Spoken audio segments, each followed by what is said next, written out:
You're tuning into Black and White Sports on YouTube. The no-holds-barred truth on sports. The main event starts now. But anyway, let's go ahead. Let's move on. Speaking of vaccine mandates and things like that, let's talk about the Marxist NBA of China. Because the Minnesota Timberwolves have went fully crazy, guys. Fully crazy because of the virus now. Check this out. Timberwolves statement on Minneapolis COVID-19 mandates. Wow.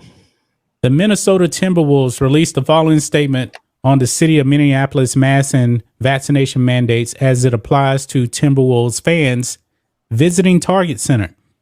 Beginning this Sunday, January 16th versus the Golden State Warriors, all Timberwolves fans will be required to wear a face covering inside Target Center, except when eating or drinking.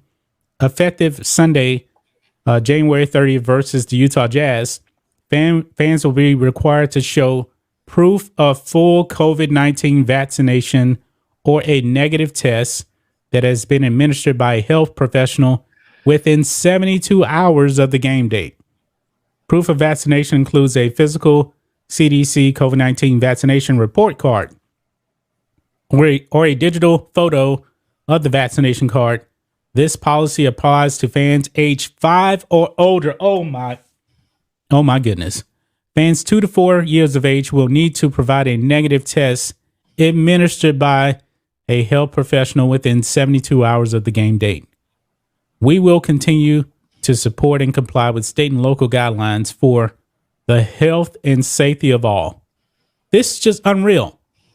So the virus is that bad to where the fans need to wear face coverings, but the players don't. Rhodes, don't they play basketball inside a closed building? Correct. And how does the virus really kind of spread for the most part? It's supposed to be close contact. I guess they're not going to be playing any defense during these games. No, I guess it's going to be a socially distanced game. This doesn't make any sense. How is this actually scientific? This is, well, I mean, look, a lot of this crap doesn't make any sense. I mean, come on, but let's point out the obvious here. Yeah. Let's point out the obvious. Democratic leadership here in this. Exactly. Okay, let's just be real. This is Rhodes, I'm still trying to find out how the virus just magically disappears when you're eating. I'm still trying to figure that out. Well, yeah, you drop it down and it goes the other way. And then right as you put it back up, it starts back in. Yeah. You cannot get it if it lands on your food and you ingest it. Nothing. And it doesn't go on the basketball court either. Yeah. Because the players aren't going to be wearing masks either. Oh, hell. I actually got to say, YouTube, we are literally kidding. Okay. Don't strike the channel. This is just completely crazy. It's nuts. It's pathetic. I mean, come on. And a 2 to 4 year old has to provide a negative test. Yeah. I wouldn't be going to these games anyway. Well, look. Am I going crazy, or is there not a transformer variant that's being passed whether you're vaxxed or not right now? This virus is spreading fast whether you got the jab or not. Yeah, I mean, have they actually shown that the jab is slowing down the transformer variant at all? Is that a thing? I mean, Rhodes, there is new information on that we can't talk about here on YouTube. I'm pretty sure we'll probably talk about it on the member live stream tomorrow. We'll probably talk about it then. Yeah. Like my sister's got the thing right now, got the transformer, and she's got the jab, I think. So there you go. Yeah, interesting.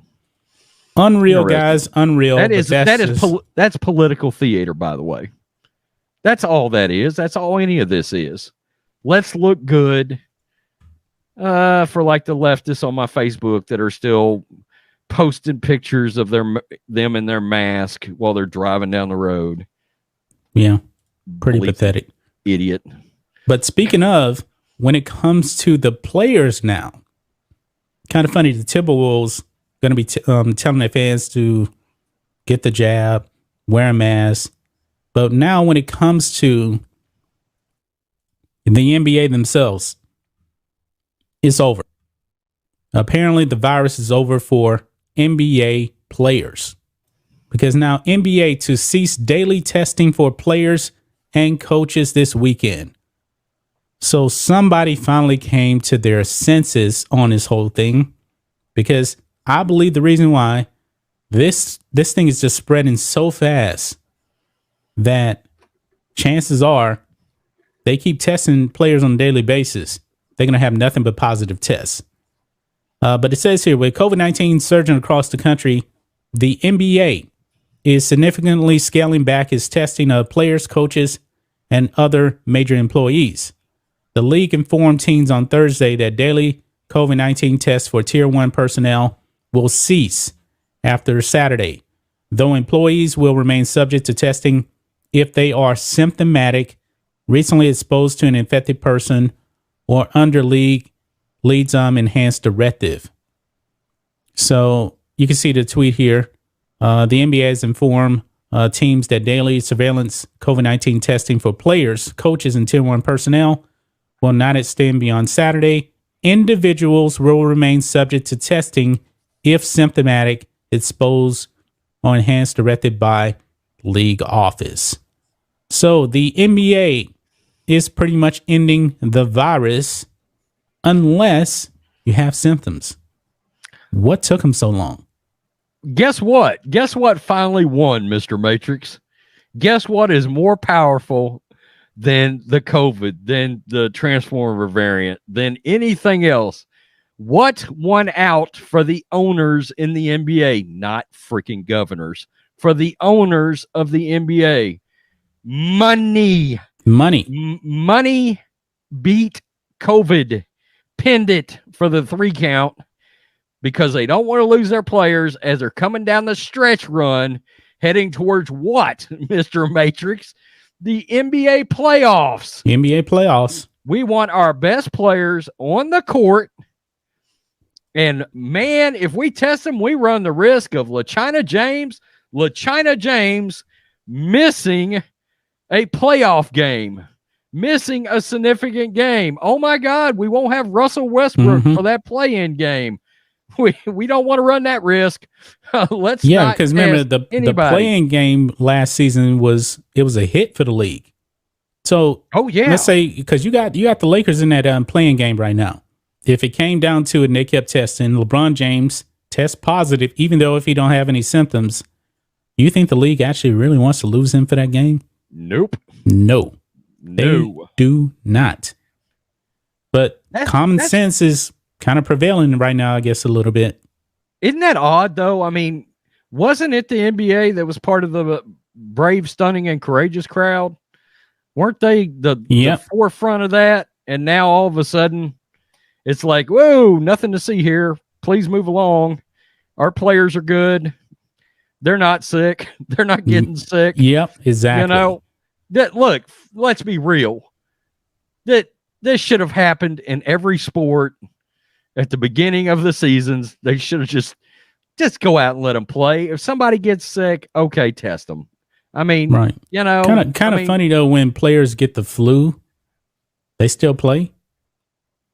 They don't kick them out, and the flu is very contagious. Yeah, it's flu season right now. You know, if they get sick, let them run over, get an infusion done. If Joe Biden hadn't taken that away yet, and or if you can get one, and hopefully if you're in a Democratic state, they actually let you have an infusion. So, and then they'll have you back out on the court in about 2 days. You'll be good to go, probably. Yeah. Let's get to some of these super chats here. Oscar roster for $2. Timberwolves literally didn't do anything wrong. They didn't do anything right. Well, I believe it's more of the local politicians. I don't know how much say they actually had in that. So, Connor Akers for $2. Minnesota hasn't recovered from George Floyd. They may not ever recover from that. I don't believe they want to, because it empowered the local Democratic government and gave them more power to do whatever they want to do. Thanks for watching the show. Be sure to like, comment, and subscribe. Be sure to tune in next time on Black and White Sports.